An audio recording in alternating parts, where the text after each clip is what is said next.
Oh, Hello, everybody. Welcome. hello. And give just a few seconds for everyone to log on here. Hope everyone is doing well tonight. As the was it the Bengals? It's a manic Monday. It's a supermoon Monday. Did you know Oh yeah, right now? So things may get a little wild little yeah. on this webinar, a little crazy. And if you're here for the parents of ninth to 11th, build the bigger, better college list and budget early, you're in the right place. That just rolls off the tongue, doesn't it? Rolled right off the tongue. That was easy. Look at that title. All right, so we're gonna again get started. I'm gonna launch a quick poll. Anyone that's been on Zoom webinars, you know how this works. It will appear right in front of you. You can answer this. Just gives us a sense of who is joining us tonight, the grade levels. So 26 obviously are our seniors, 29 would be our freshmen. Let's see. All right, we got oh, the juniors leading the way here. Love it. Strong. Love it. Sophomores right behind them. And okay. So freshmen, we got 4 freshman parents. You guys get a gold star for starting early. Could be 8th graders. Is that starting earlier? Technically starting on time. That's true. That's true.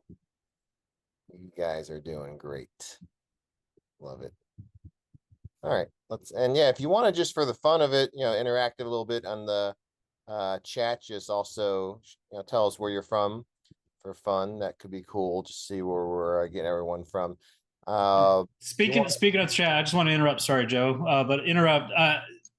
I put a comment in the chat for everyone because it's going to get asked at some point. Is this being recorded or will we get the presentation? So yes, it is being recorded, and I even provided you the link to I call it a landing page. Tomorrow, it'll have the recording on that page. I believe we'll email you the link too, but just to get it out of the way, yes, it is being recorded. Great, love it. You want to go ahead and throw the slides up, and we'll get this party started. Oh, I'm reading where everybody's from here real quick. I'm fascinated with this stuff.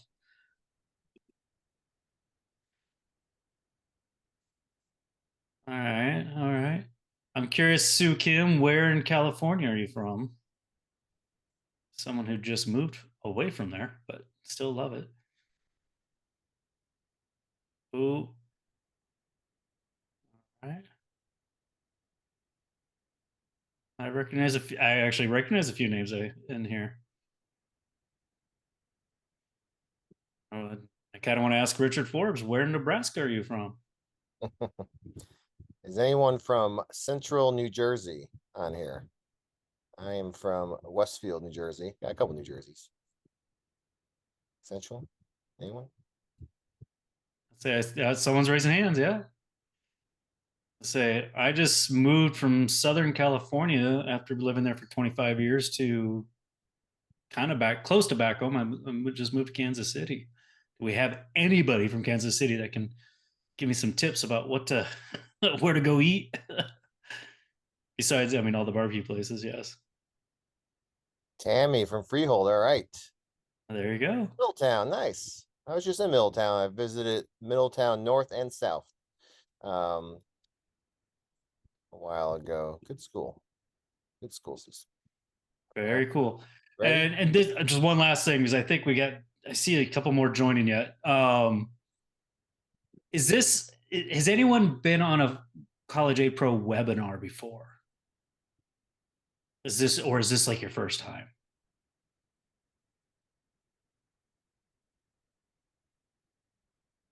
All right.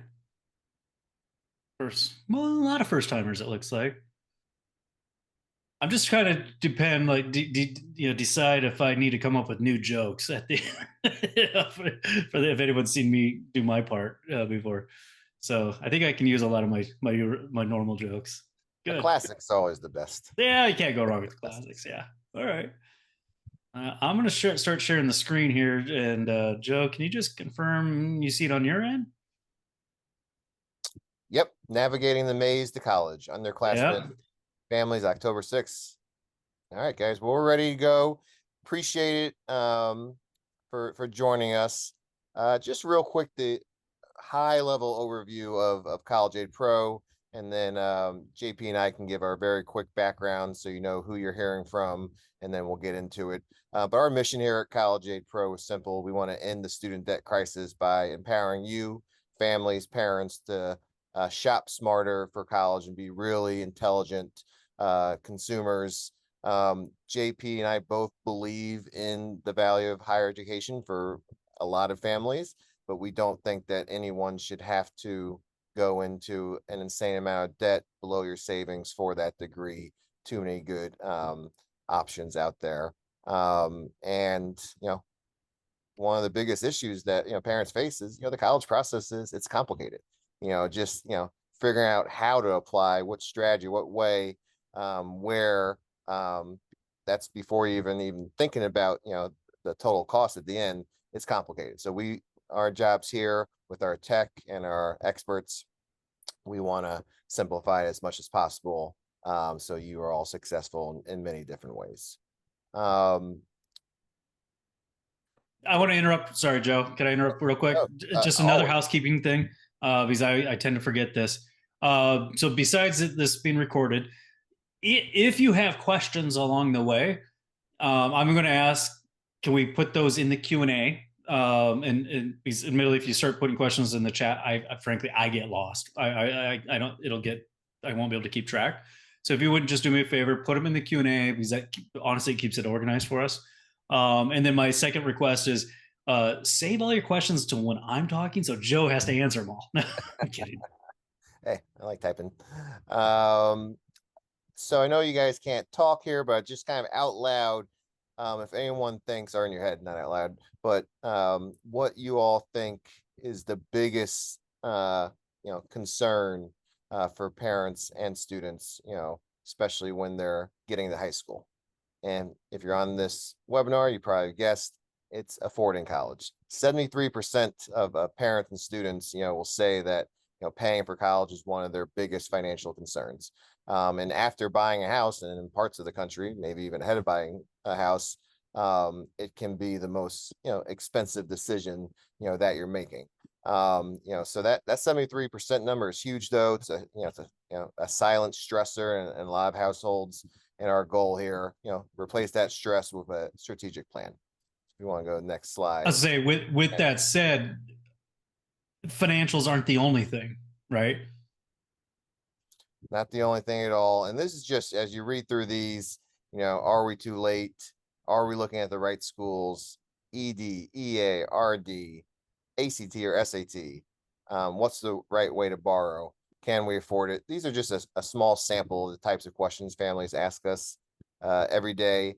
And College Aid Pro, we're here to help with both admissions and financial questions. And we have a team of pros from all over the country, who have been actively, helping families for the last 20 plus years. And so with that, we'll introduce ourselves so you get our background, and we'll get right into it. So my name is Joe Korfmacher. I've been a college admissions counselor for the past 16 years. I started my career on the high school side, spent 10 years at two different private high schools on the East Coast, one in New Jersey, one in Manhattan, as a college advisor, so helping families in high school through the entire process. And I spent the last 7 years as a director of college counseling, leading a team of really great counselors. In the last 5 years, I spent time at another company privately helping families navigate this process.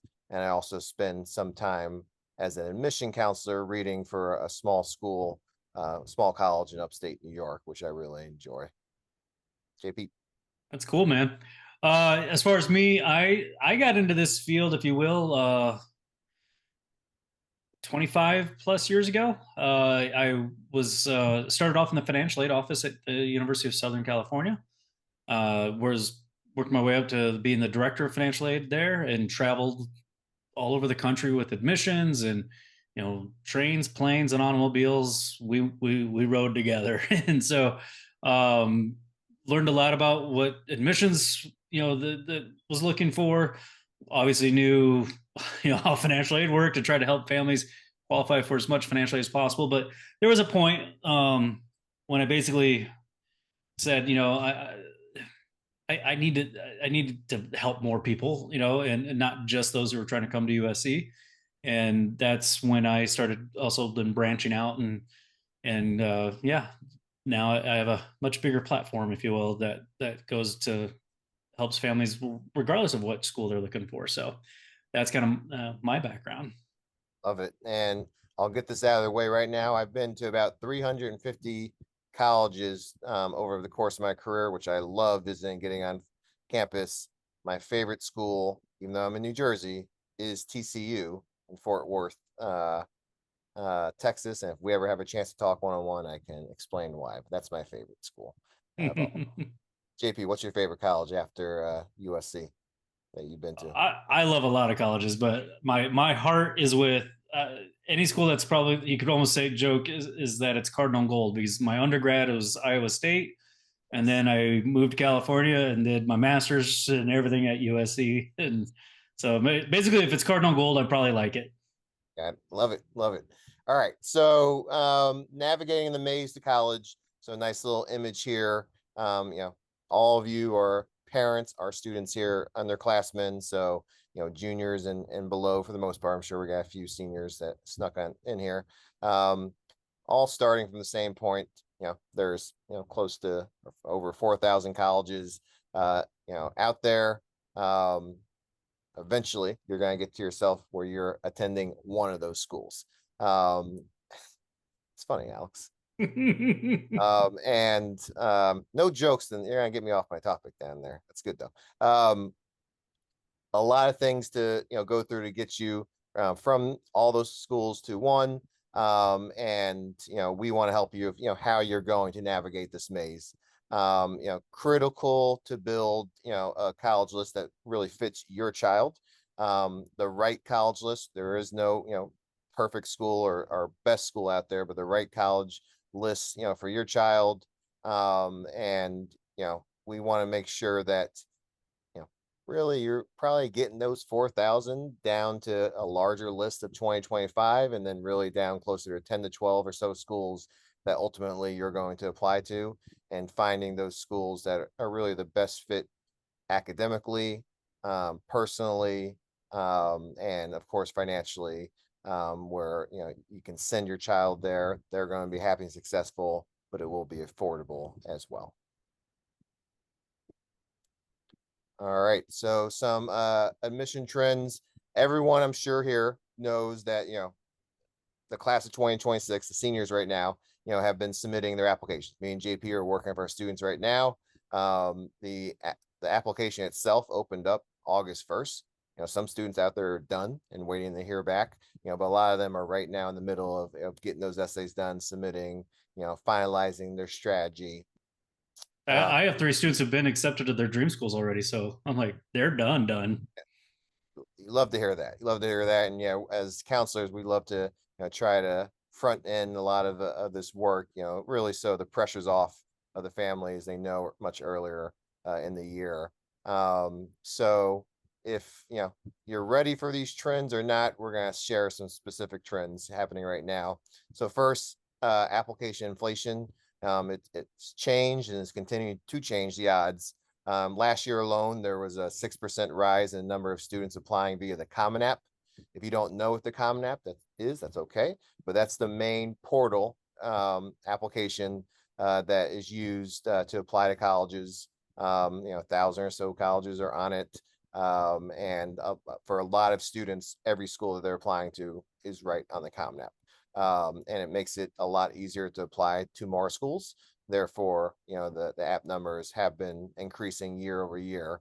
But with more apps, that sometimes will often, change what your safety target reach list really looks like. With more students applying, maybe a school that was a target now is actually becoming a reach. A school that you thought was a safety is more of a target now.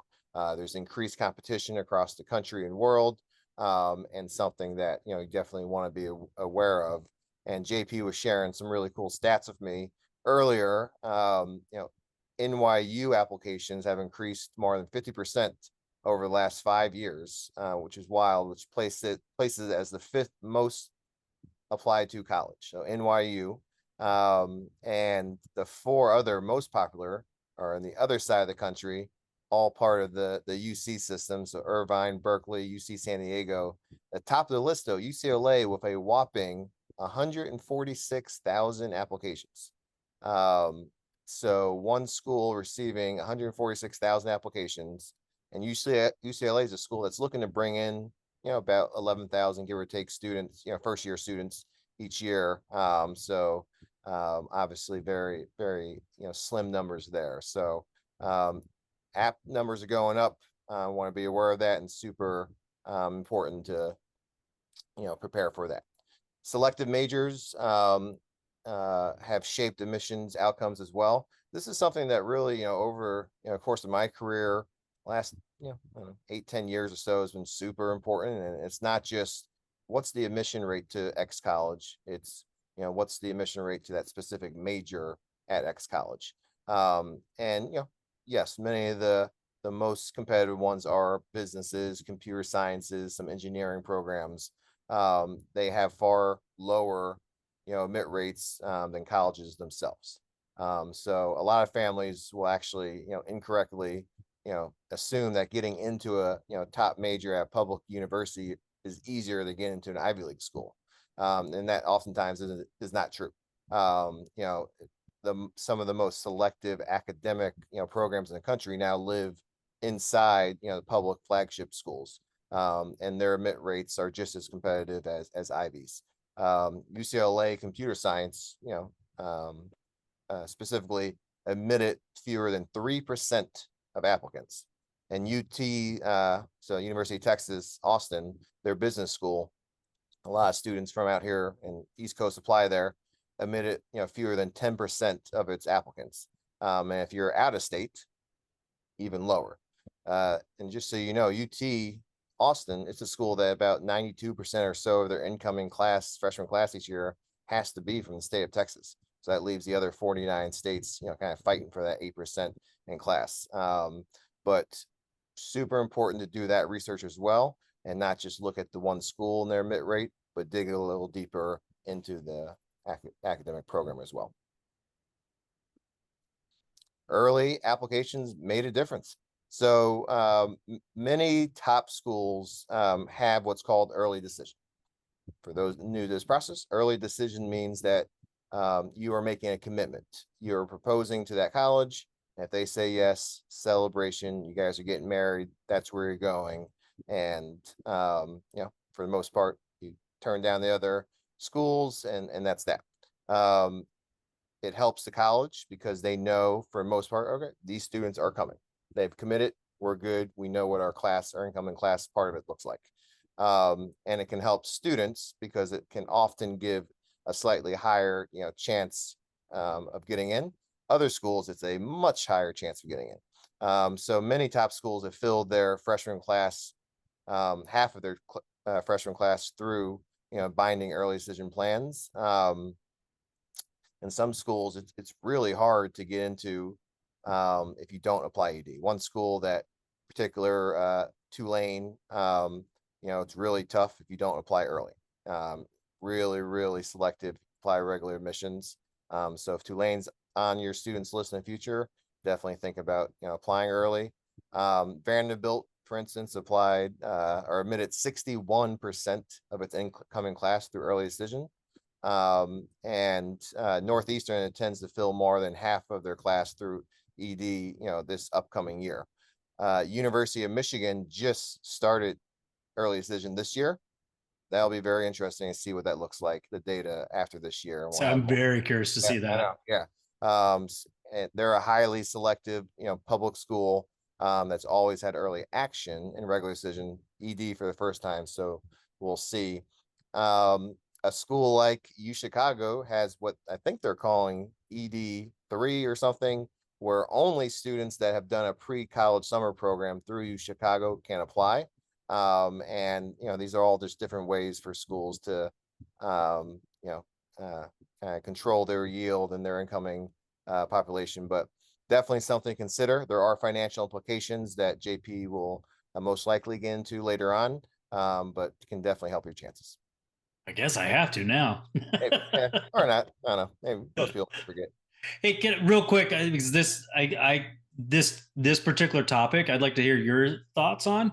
I get this question often, asked in different ways, but with this applying early making a difference, would you agree or would you disagree that admissions, how do I want to say this? Admissions lowers their standards for early decision, and that's why it's a higher percentage?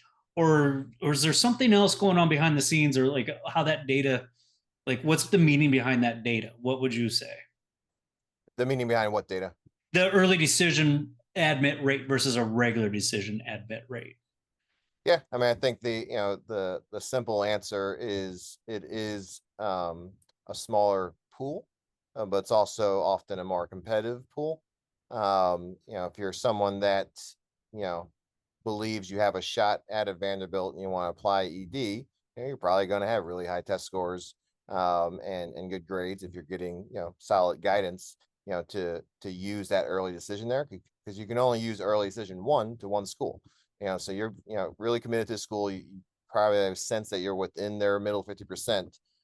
So it's easier for that department to say, all right, this guy fits into our profile, wants to come, we're going to accept him.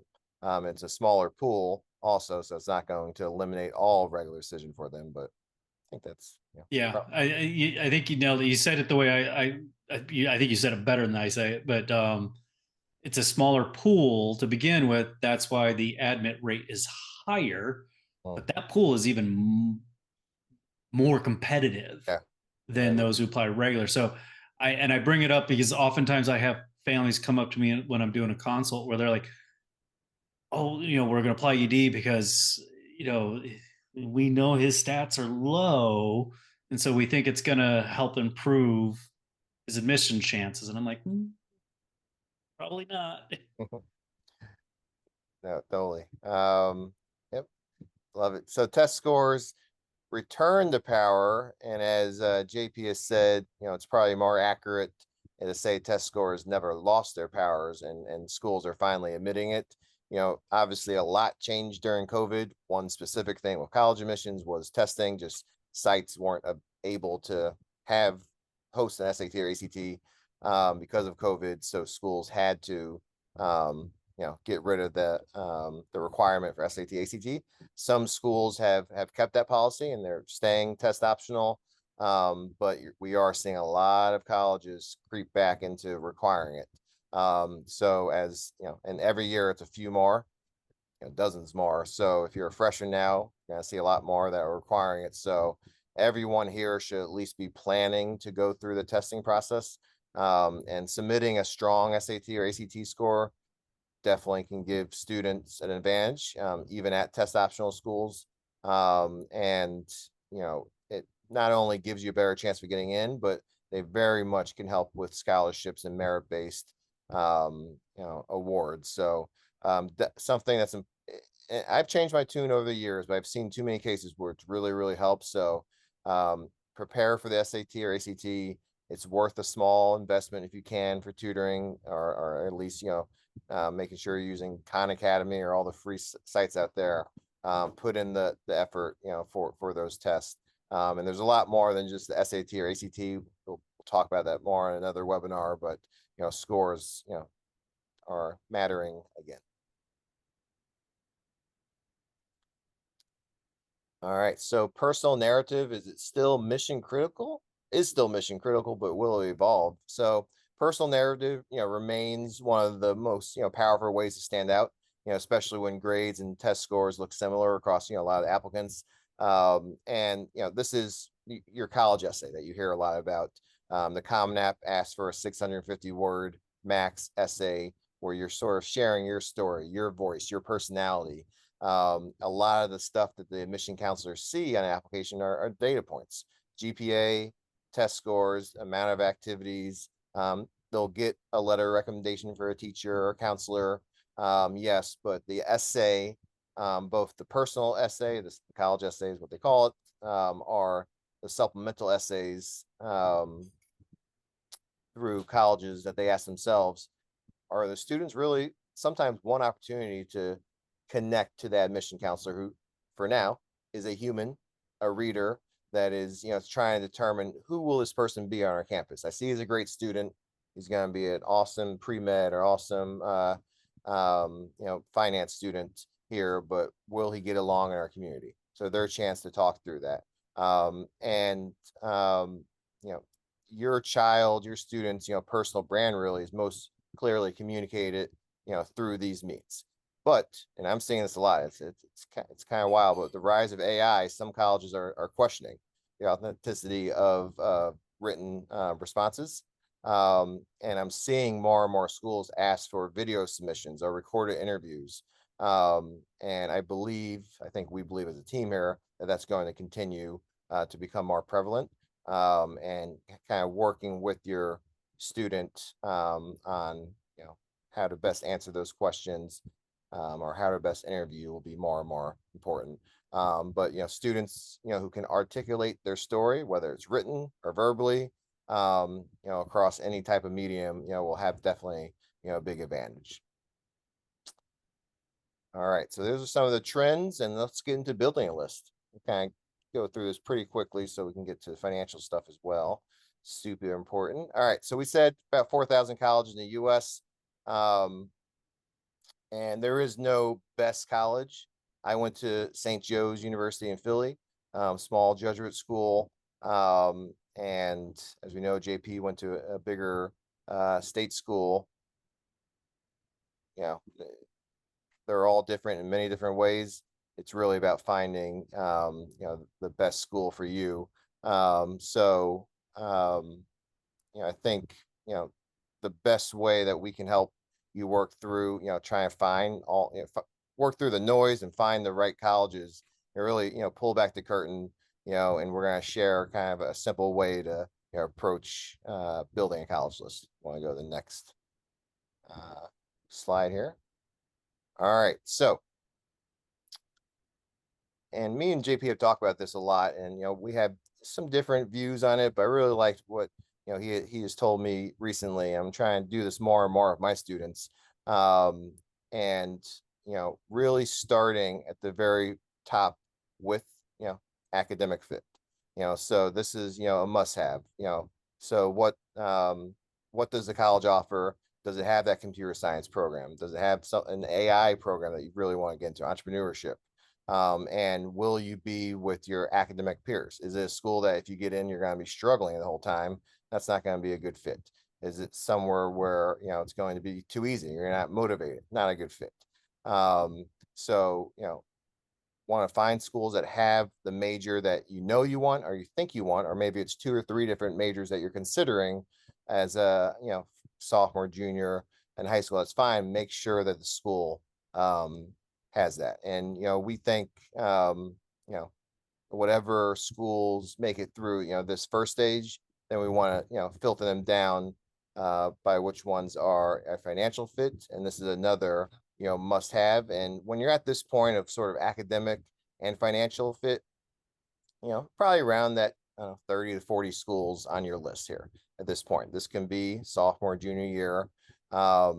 So, when you have, if you're a junior, you have a junior and list about 40 schools that are, academic fit and a financial fit, we want them to begin narrowing it down by personal fit criteria. So these are really the wants.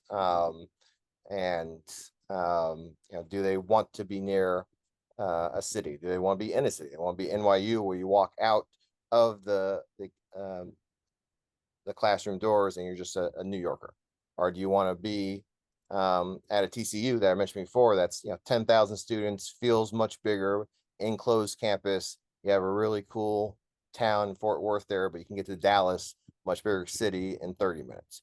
Do you want to be truly, everything is on that campus like a Penn State?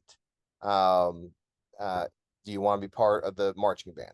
All personal fits, but this is coming after the academic and financial fit.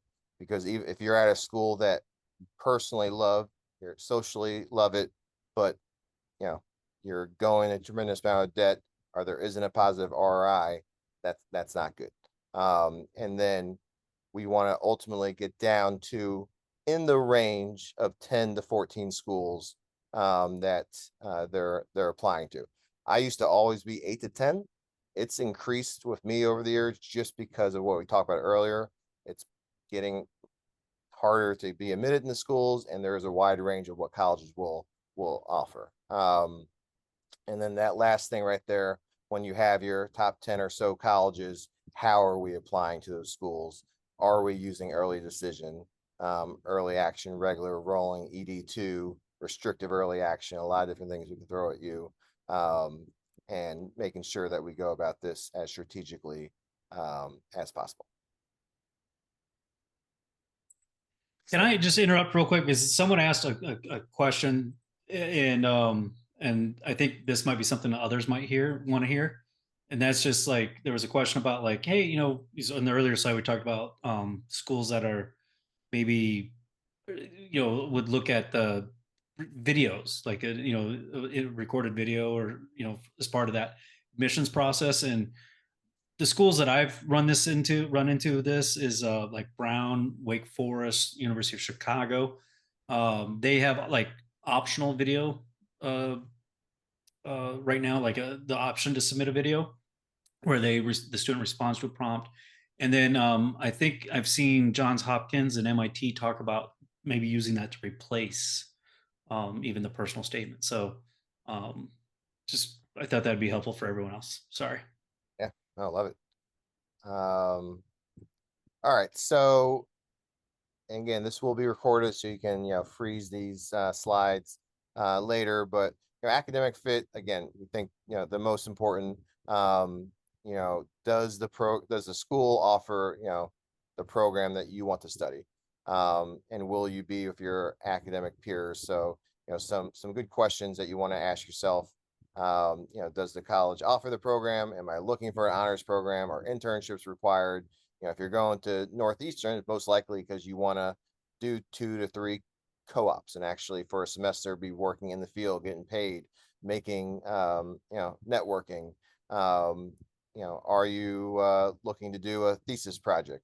Oh man, escape my mind. A small school in Ohio has a 2-year thesis program that they do with a professor there.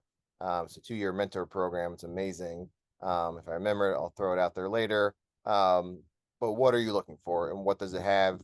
All these questions super important to be asking early on to help funnel down those lists. So really encourage you to think about all these types of things when deciding, which colleges are the academic fit. We'll go on to financial fit next. Can we afford it? So in order to know if you can afford a school, you first need to know what your budget is. So are you if we're going car shopping, are you looking to go Lexus or Toyota, or something in between, or something totally different? It's crucial to know. And do you know how much you can afford to pay cash for college? Do you know how much a bank is going to lend in a personal loan without any collateral? With the passing of the big beautiful bill, this is a step, these questions that you can no longer just skip. Can't just kick it down the road and telling yourself you're going to figure it out. There's something we will help you with and can help you with a College Aid Pro, and JP will get into a little bit more in a bit. And as we go down the funnel to personal fit, impossible to list all the various reasons why a teenager likes or doesn't like a college or a surrounding area. But really, and me and JP agree this, we know it's hard. It's hard to visit impossible to visit every college that you are thinking about. Really important to do your best to try to get on some college campuses, because you can Google map the location. You can see lots of pretty pictures on their website. They may have a beautiful picture of 3 guys throwing the frisbee around this awesome big oak tree.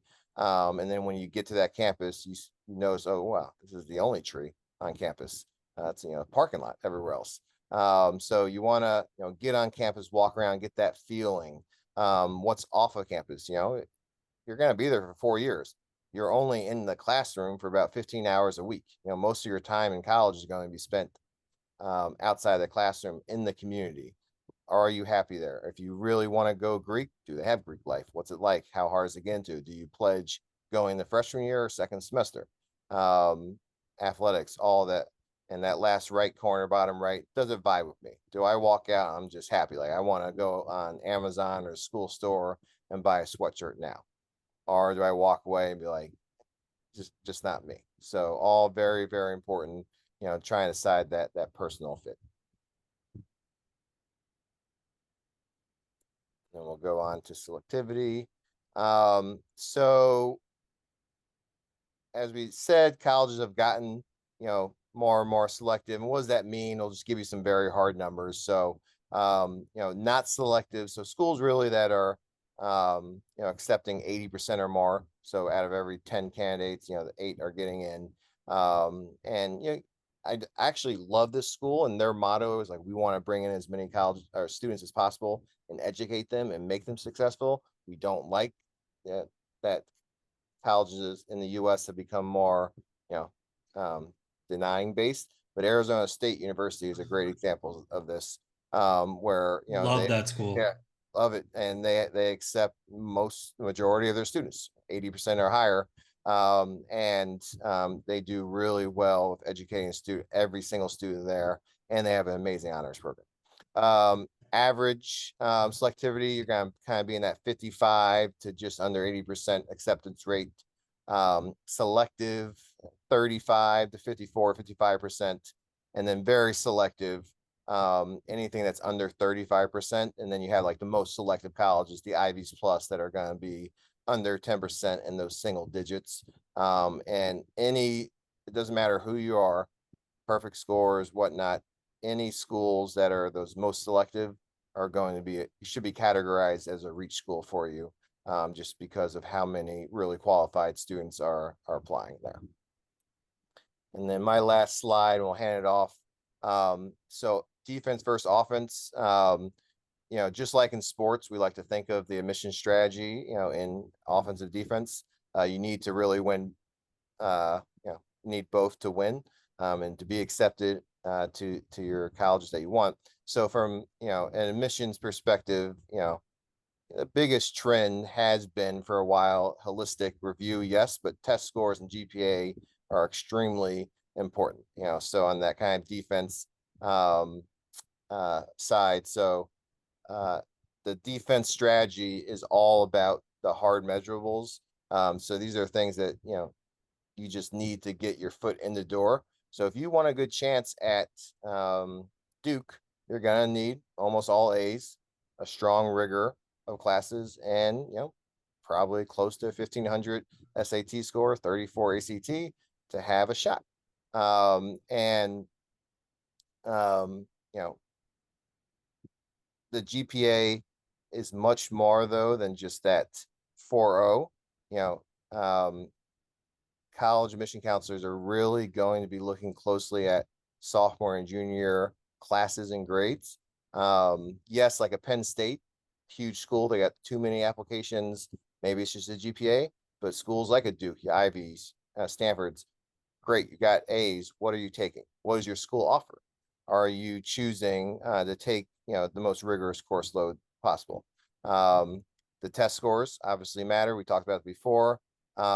Class rank can matter, especially in the state of Texas. But many schools don't rank. But if they do, then obviously you want to be, try your best to be near the top. And these are really your checklist items. At most public universities, these numbers often determine whether your application is even reviewed, and can, determine any potential scholarship or merit based awards. Offense is really your edge. Okay, so it's where real mission strategy and scholarship leverage happens. This is how you separate yourself, from thousands of other students who have similar grades and scores. So demonstrate interest. Real quick story. I worked with a student years ago, super bright kid, one of the smartest, computer science. He applied, his top three were Michigan, MIT, and Stanford. He got into Stanford and MIT, did not get into Michigan. And I called them up and I kind of knew the answer, but I was like, why wasn't he accepted? He's, definitely qualified. And their simple answer was, he never visited, which is okay. He was in New Jersey. But he didn't go to the visit when we went to his high school. He never really emailed us. There was no demonstrated interest, and we knew how qualified a student was. We basically knew that he had other options, and we didn't want to waste an acceptance on him. And they're protecting their yield, which matters to colleges. So regardless if you're a top student, B student, C student, a college should never hear about you for the first time when you're applying, whether it's following them on Instagram, whether it's emailing them, going to a school visit. Make sure you're demonstrating your interest. They do track, a lot of colleges will track a lot of different data points there. Letters of recommendation, so the parents on here, your sons and daughters who may be freshmen, sophomore, juniors. Junior year really is the most important time or the best time, I should say, to get a letter of recommendation. But they should be thinking about that in terms of, who they have good relationships with. Maybe if it, connects to their major, if they want to go into engineering, could be good to have a math or science. But important to think about that. And then obviously the essay we talked about, this is your human moment. It's not just a story, it's really the glue that binds your application together. And something that really should, spend a lot of time on, and we do here, at College A Pro, as we're counseling our student.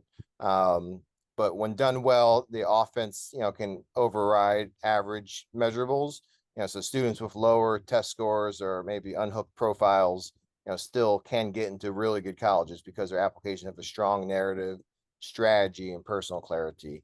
So with that, thank you for listening to me ramble on. I will go into the chat here and try to answer as many questions I can, but JP is going to jump into really, the financial aspect of this process. So you got to do the fun stuff.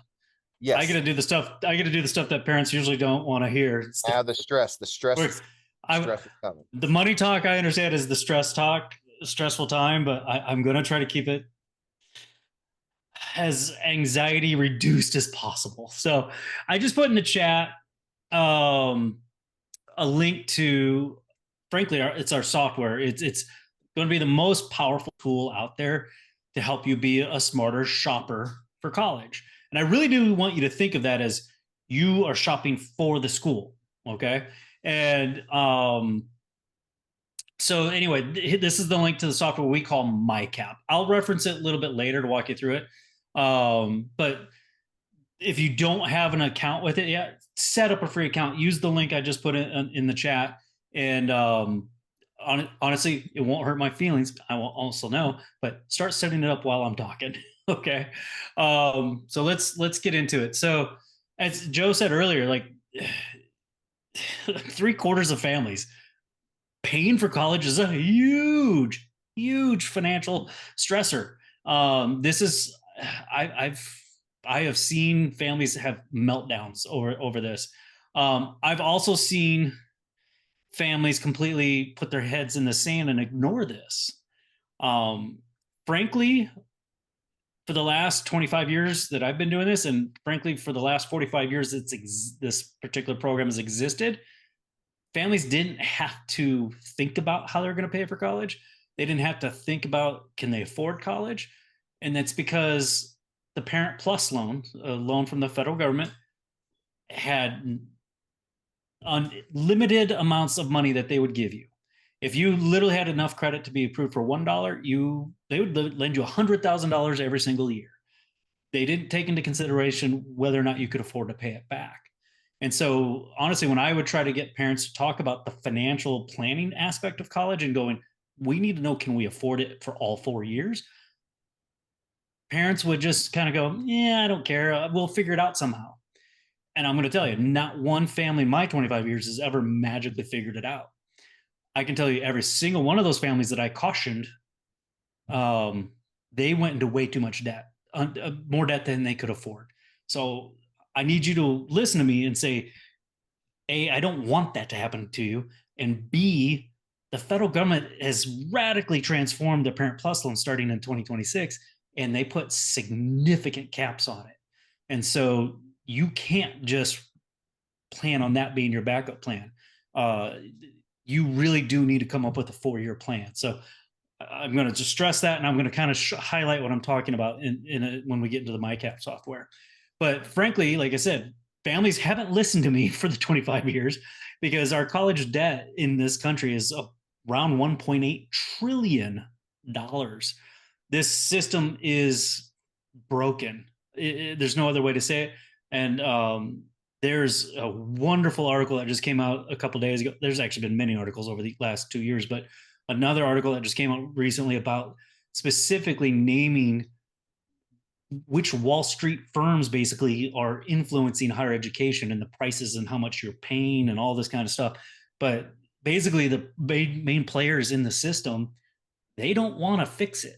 They don't want it to be fixed because it's making everybody rich. But we got to break the cycle. We need to be smarter shoppers. Okay, and just to give you an analogy, like if you were going to buy a home, I just bought a home. I moved just halfway across country. I needed a real estate professional. I needed a real estate license. I needed a real estate agent. I needed a mortgage broker. I needed all these people that could tell me what can I qualify for, what areas should I be shopping in, that fit my budget, etc. When I do taxes, I don't do them by myself, meaning I don't just, start reading IRS code and pull a blank 1040. I'm a DIY guy. I'm going to use TurboTax, and I will follow the prompts. I will follow the guidance. If it's super complicated and I get over my head, then I call in with TurboTax a pro, or I do have many tax accountants in my back pocket, and if I had to, I'll go to them. Right. Same thing with insurance. The Even if you buy it online and do it yourself, you're still getting guidance, right? There's a software. You don't just do this by yourself. Obviously, if you're doing retirement planning, no one can do that accurately on their own. They're going through. They're using companies and whatnot. That said, there's no one's. I shouldn't say no one, but up until recently, people didn't realize like, hey, there's help for this for college too, and frankly, you know, I mean, I feel like I was the last generation that could go to college and maybe didn't need a plan because it was, I mean, I worked 30 hours a week when I was in college, but I could pay for it. I could make my way through it. That was, late 80s, early 90s. Those days are over, my younger brother and sister went to the same Iowa State that I went to. They just did it a few years later, and they couldn't pay for it like I did, by working alone. And so in since the mid 90s, the college cost of college has just skyrocketed, outpacing everything, outpacing inflation, outpacing healthcare, outpacing everything that else makes the news. And that's why you're not going to successfully navigate the maze, or someone put in the chat earlier, it's a trap. You're not going to escape this trap without someone guiding you. And that's really, again, the motto behind us trying to say, we're here to help you make you smarter shoppers. So I think the biggest thing I want you to understand, and repeat this, obviously I won't hear you, but repeat this to yourself, repeat this in your head. Colleges don't cost $90,000 a year. They don't cost, $100,000 a year. They don't even cost $50,000 a year. Okay. This is all artificial markup on prices. Schools could charge you $35,000 and still make a profit. but they are literally the industry, if you will, is literally run by Wall Street marketing firms who run all these price models year after year. And I sit on these conferences every year that tell them if you want to have more applicants, attract more applicants, you're not admitting anymore. So if you get more applicants and you admit the same class, you get a lower yield. That they like that for their rankings. If and then frankly, if you want to get them to pay more, start jacking up your price. Raise your price. It's an old sales psychology. Anyone who's worked sales knows that this is an old psychological trick. And so if my real cost, let's say, was $30,000, but I start saying, hey, I'm worth 100,000, people start buying it. And so the trick is the model is going, okay, we're gonna say we're worth 100,000 a year, and then we're going to figure out how much, and I mean the least amount of free money do we have to give you to take the bait. They're fishing. So if they go, hey, for this family, our data and our algorithm tells us that if we give this a family of these certain demographics, if we give them 20,000, they're going to bite. They're going to buy us. This other family that has a different set of demographics, we might have to give them 40,000, and then they'll bite. They know this about us. All of we all sometimes get concerned about Big Brother and like how much Google knows about us and all that stuff. They all learn this from higher education. They are the forerunners of knowing the group and the data and how to price things. So this is how financial aid works.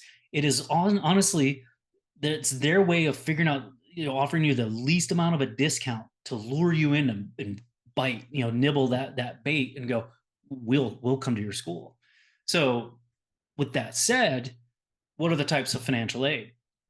Well, the first bucket is going to be grants. Okay, we admittedly we like grants. It's free money, but it's going to be awarded based upon your financial data. Okay, and we'll get into that in a minute. The other bucket that we really like is scholarships. Again, free money, but this is going to be awarded based upon some sort of, let's call it, talent profile. That talent could be academics, it could be athletics, maybe it's musical, it could be really anything, right? There is technically a third bucket of financial assistance, and we'll call it self-help. This is going to be loans and work study. This is not free. Like you're either working to earn it or you're financing it and you're paying interest and you're going to pay it back. So when we try to talk about like the net cost of a school, we're talking about their sticker price minus the free money, not the self-help. So minus the grants or minus the scholarships. What's it really going to cost you? What's your net cost? That's what we're focused on. And ultimately, can we afford that? Now, to kind of show you an example of that in play here, we have two schools, and I'll just tell you which two. This is Washington versus Gonzaga. And so here we have like where the sticker price, Gonzaga, the private school, is a little more than double. And frankly, it would be, I think, normal for a lot of parents to say, oh, I'm not letting my child apply there because it's just too expensive. We can't afford almost $77,000 a year. That's too high of a sticker price. But when you provide them your financial data through these financial aid applications, and they're trying to figure out how much do we need to give you to make you bite. At the public school, they're ultimately going to give you about $30,000. The private school is going to give you about almost $35,000. Did I say the first public school is going to give you 30,000? I said that backwards. They're only going to give you about $5,000. Or actually, they're giving you no free money. They're giving you just loans and work study. So what it ends up being though is the private school is going to give you about $30,000 or $40,000 to bring their sticker price down. And so in the end, the cost between the public school and the private school, it's only about a $5,000 difference, about $5,500 difference. And the thing I want you to see that is go, wow, yeah, maybe if I looked at sticker prices, we would never apply to those private schools. But when we see the net cost, our true cost, well, maybe it makes sense to apply to some of these private schools. Again, this isn't going to be true for everyone, but this is kind of how it can work. Like the numbers can actually work many times. I'll share. This was a statistic we loved to brag about when I worked at the financial aid office at USC. Was the University of Southern California has got a very inaccurate nickname in public, and that was the University of Spoiled Children. And yet we like to then kind of counter it and say, well, yes, we do like to spoil our kids because we're better than UCLA. Sorry for any UCLA people. But the statistic we would share was the families who came to USC, who attended USC, had lower income and assets than the families who went to UCLA, even though our sticker price was more than double. The way that worked was because we gave more financial aid and we made our net cost cheaper than UCLA for the majority of our families. So it very much, financial aid can be a significant factor in lowering the sticker price. Okay. So again, I think the thing I want you to walk away from is, one, schools way overcharge, way overinflate their sticker price. But two, that does create room potentially for you to qualify for a lot of grant funds to help bring that sticker price down to maybe comparable to a public school. And this is what I like to call ultimately the fundamental formula to need-based financial aid. When you truly understand this formula, kind of almost everything that happens in financial aid will start to make sense. Now, I'm way oversimplifying it here because this is literally a master's course in that'd be a semester long. But in a nutshell, we start with the sticker price of the school. Again, maybe it's 80, 90, $100,000. That's tuition, room and board, all the miscellaneous things. You subtract from it what's called the student aid index. And that's going to be a culmination of your financial data. And you subtract that SAI from the sticker price. That tells us how much you need, right? So again, if the sticker price was 80,000 and your SAI was 30, you need 50 in my made up example. But here's the other thing to keep in mind is not all schools have unlimited funds. And so just because you need 50, not all schools are going to be able to give you 50. Some schools might say, yeah, we know you need 50, but we only have enough to give you 30. But it's at least giving you the basis to understand like what you're potentially eligible for.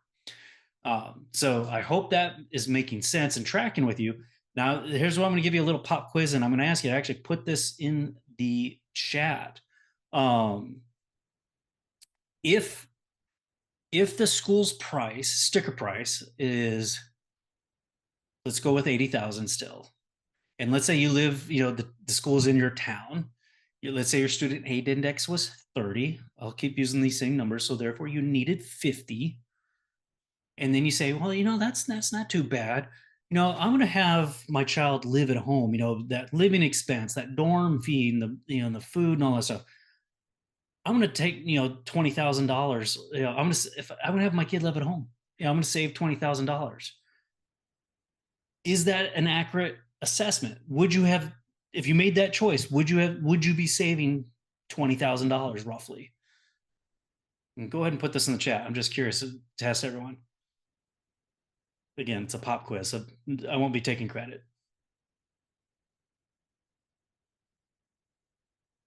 Is anyone willing? Oh, so no. So saying in my made up scenario, living at home instead of going on campus, you're Richard's saying no. That won't save us money. Catherine, not necessarily, no. Okay, someone, no. Okay, we're kind of getting, now we're starting to get a split now that you guys are putting in your answers. The answer is no. It wouldn't have saved you any money in that scenario. Because if the sticker price was 80 for everything, and you say, we're going to save money and live at home, well, you just lowered your sticker price. You lowered your cost of attendance. You didn't change your SAI. You didn't change the data that affects your contribution to student aid index. You just lowered your cost of attendance. Therefore, you lowered your need. So they're going to give you less now. So this is where and that's like, that's just a basic kind of a primer here. But the SAI, if I were to print that off, The formula for it, it's about 60 pages long with all, and then the rules are a few hundred pages long. So again, this is, I'm trying to give you the watered down, simplified version of understanding, but this is a much more complex animal, if you will. Um, so what is this SAI? This is what we need to focus on. Like, how do we lower it? Well, like, how's it determined? And if I were to just summarize it, I'm going to say it's income and assets. That's the simplest way I can explain it. So when I talk about income, it's going to be based upon what we call prior tax year. A lot of you at the chat said your class of 2027. Well, that means they're going to be using your 2025 tax return, the one you will file, in about 6 months, or due in 6 months. For those who are class of 2028, you'll be using your class, your 2026 tax return. It's basically 2 years old by the time your child starts their freshman year, but it's based upon the prior tax year. And in a nutshell, they are looking at your income, line 11, AGI, right? They are not going to ask about your expenses. I have, especially all my California families, like, well, do they take into account like my huge mortgage, and do they take into account all my credit card bills and my car payments, et cetera, et cetera? No, they don't take into account those personal expenses. They start with your AGI. They will subtract out your taxes paid, okay?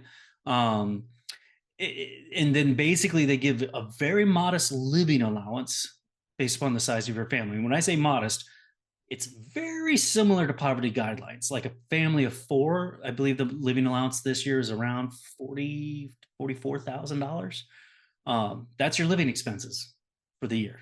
And anything beyond that is going to get assessed on like a sliding scale for your SAI, anywhere from 22% in the low end all the way up to 47%. But that's probably the biggest component, biggest driver in the SAI calculation is the parent's income. They do look at students' income too, but usually students don't have enough income to really move the needle. The allowance goes up every year. Like last year it was like 9,400. This year it's 11,500 and change. So it does go up every year. So that being the case, lots of times students don't usually don't earn enough to again move the needle. But then there's assets, and that's when you got to look at ownership. Ownership of the assets matter. Is it mom, dad? Is it the child's asset? Is it a grandparent asset? Like that's where a lot of planning takes place, because that can also make or break how much your SAI might be. I don't want to get into too many more details. Just we have another webinar that goes in more detail on it, but I want you to have the basic understanding. But so what what do you do if you don't qualify for that bucket, that first bucket, the grants, right? That's when you're looking for scholarships. You're going to look for that bucket. That's where I'm going to tell you to start first.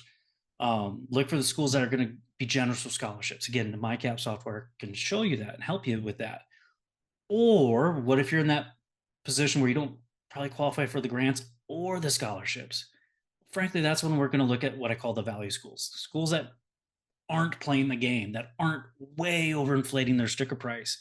Or the way I like to say it is, if your child wants that, as I describe it, that private school experience, but on a public school budget, and look for the honors programs, the solid honors programs. Joe mentioned ASU earlier. It is one of the top honors programs in the country. Rutgers, Irvine, UC Irvine, phenomenal honors programs where they can get that, I'll call it a private school experience, but you're getting it at a public school cost.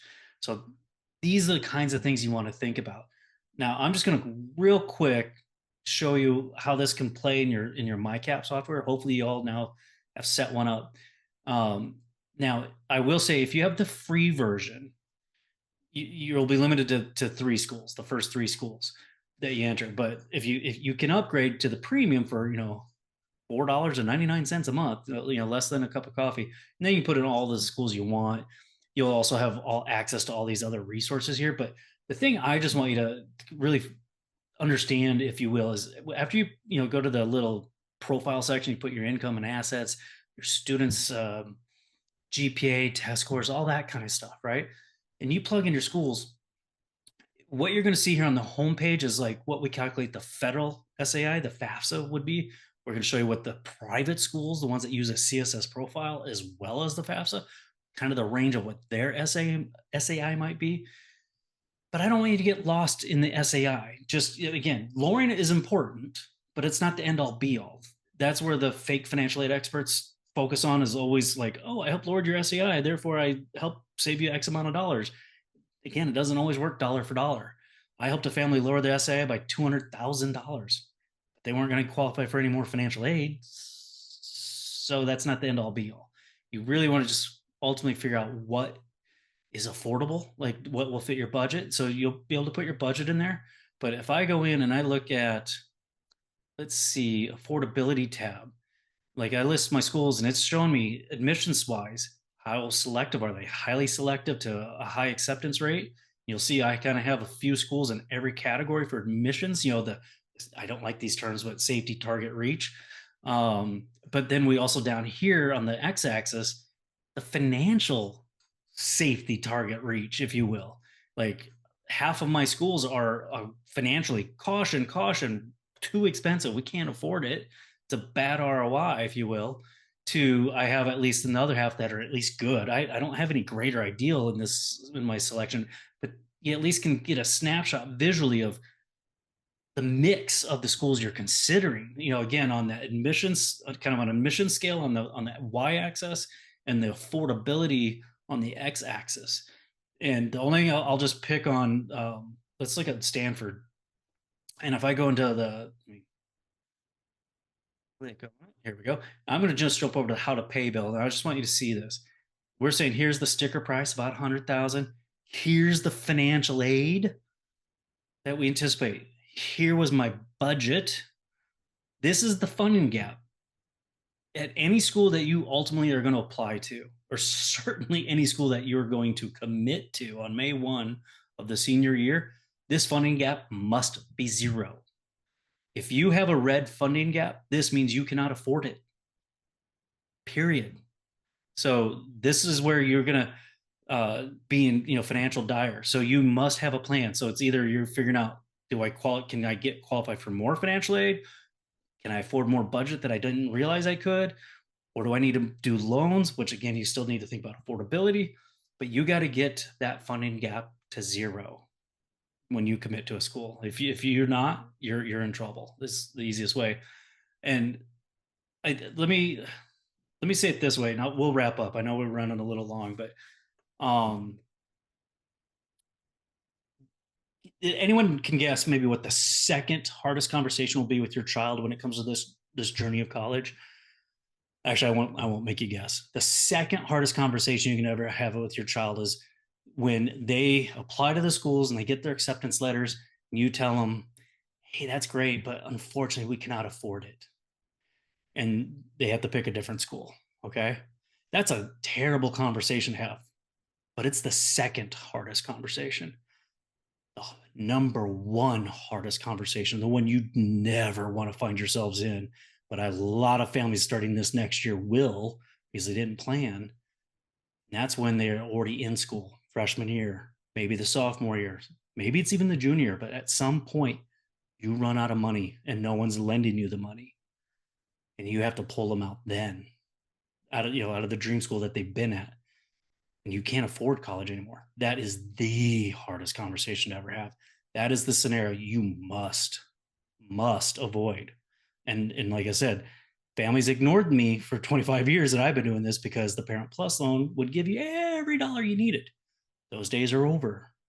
You must have a viable 4-year college plan when it comes to paying for the schools that you're looking at. I can't stress that enough.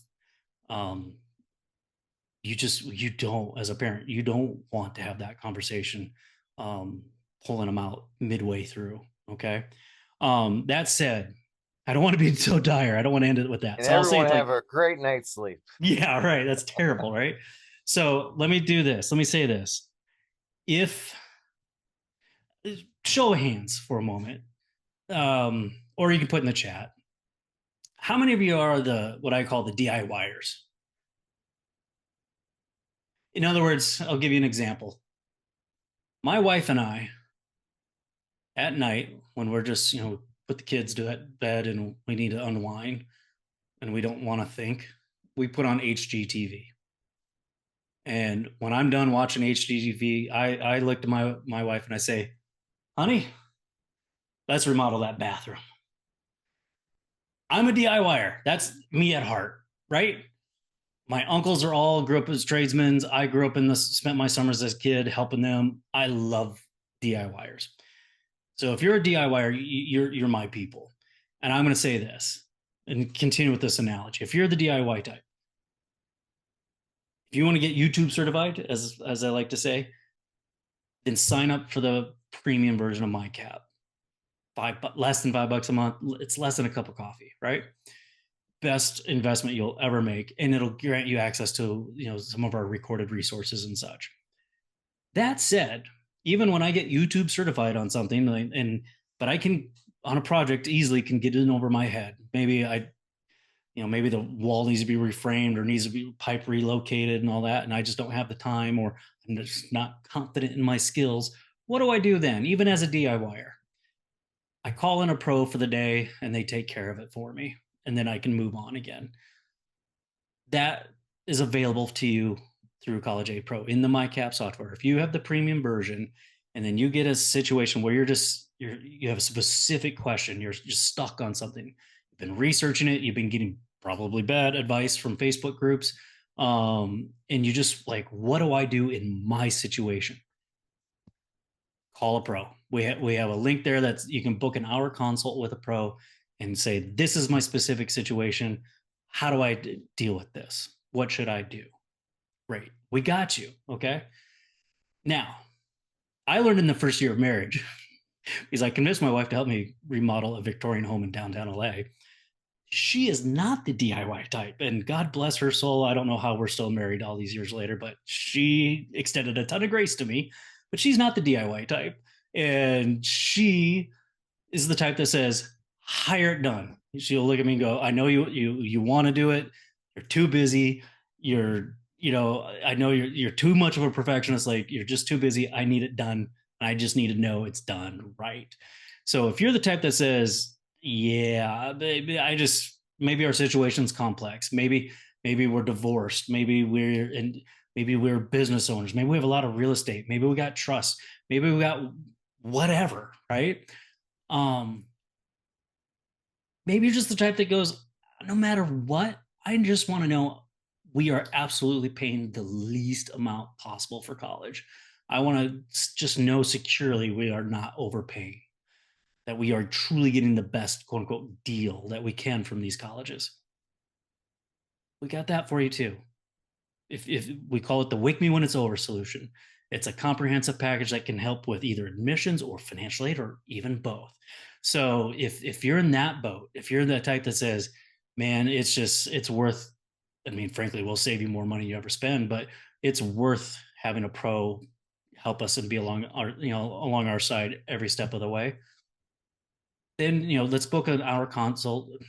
Let's book a 15-minute consult. I mean, just to talk about like the various, you know, we'll basically look at your situation and tell you like, hey, you're either on track and you're fine, or we're going to say, you know what, here's the traps, to use what was said earlier in the chat. Here's the traps we see in this maze. Here's how we can help you, and we will save you more time and money than you ever invest with us, and we will ensure you pay the absolute least amount possible for college. We'll make sure that we provide your child an actionable plan of what they should be doing every year, and how to set themselves up for the most success when it comes to college admissions, et cetera, et cetera. So we're here for you either way. Okay. Um, Joe, can you put a link? So I just Oh, put yeah. it in So right now. Yeah. thank you, sir. So, and can you put in the landing page again, that Yep. where they can get the recording? It was like the very first chat I put in. But so what we're putting in the chat, and again, thank you for hanging with us, but it is, if you're in that boat where you're like, you know what, we might just want to talk to you about like your full comprehensive, help us, um, there's a link there in that you can schedule a 15-minute consult with Joe, me, or any of the other couple of other pros, and we'll walk you through it. We're either going to tell you you're doing great, or we're going to tell you, hey, like I said, here's the traps. Here's what 15 minutes. That's all it takes. Um, and then and like I said, and this is the first thing I put in the chats is this has been obviously recorded. We will email you the link to this landing page, but otherwise just save this landing page, and come check it tomorrow.